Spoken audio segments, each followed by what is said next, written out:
साथी आज चाहिँ मैले यो अक्सी पल्स मिटरको अनबक्सिङ र यसलाई कसरी युज गर्ने भनेर देखाउन गइरहेको छु।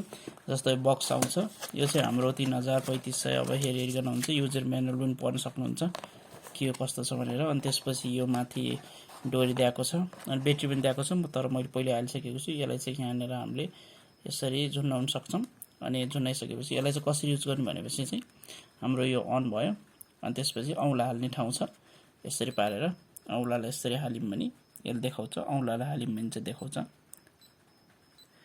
अब हेर्न सक्छौँ माथि चाहिँ हाम्रो 97 भने मेरो चाहिँ अक्सिजन लेभल हो। 72 भनेपछि चाहिँ मेरो हार्टबिट हो।